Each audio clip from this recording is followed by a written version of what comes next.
coming of age and rite of passage breakout novel called On the Road has been called the Bible of the Beat Generation.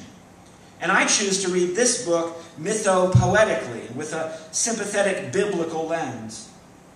If anyone is unversed in this kind of reading strategy, you might be more familiar how we do this all the time with films like Star Wars, or with films based on books like Harry Potter or Lord of the Rings. Borrowing again from and adding to what I already got from Nancy Grace's Kerouac analysis, it's possible to frame On the Road as a buddy book movie meets sacred American Christian Buddhist vision quest. On this adventure, where the protagonists go everywhere and no place, it really is, as cliche as it sounds, more about the journey than it is about the destination.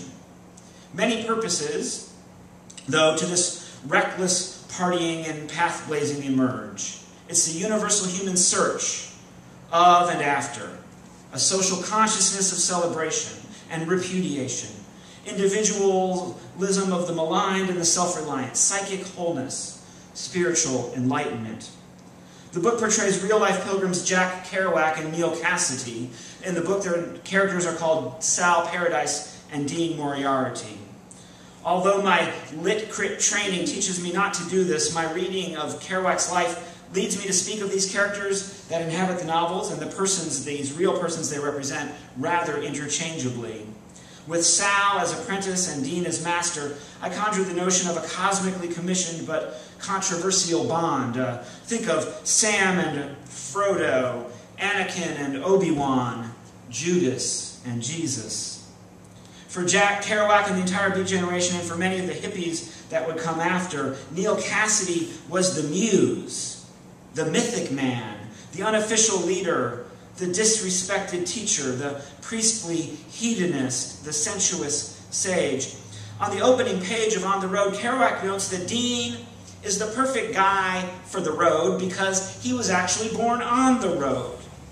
His parents were passing through Salt Lake City like Mary and Joseph were passing through Bethlehem, and Sal will end up following Dean like the disciples follow Jesus. It's as if the Holy Scripture, this one, On the Road, said, "Blessed are the crazy fools. Blessed are the criminals on parole. Blessed are the pool sharks. Blessed are the people who spend their whole day in the public library." If you know what I mean, go down to Nashville, Tennessee, someplace, a big city like that, and spend a day in the public library. See the kind of people that spend all day in the public library. As Cassady admires Kerouac the writer, Kerouac admires Cassady the man.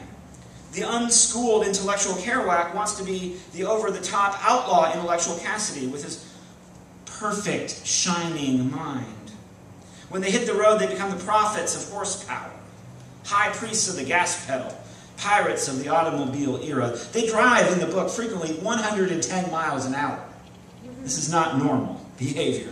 The Bible of the Beat Generation preaches, drop out and follow me, renouncing the middle-class world of American post-war conformity, taking up the cross of a pleasure-principled counterculture rebellion, spreading the news of a sentimental, romantic, sympathetic, nomadic, naturalistic, earthy American authenticity, the allure of which still teases, taunts, tempts, and attracts young people, especially those stuck on the non-stop trajectory from school to work, without taking a moment's pause to contemplate the meaning of life, taking a moment's pause to see the world and find themselves. As a college professor, I'm committed to retention of students. That's part of our business model. It's so hard to teach this literature and not feel yourself thinking that you're really saying, no, go take a year off, travel, see the world.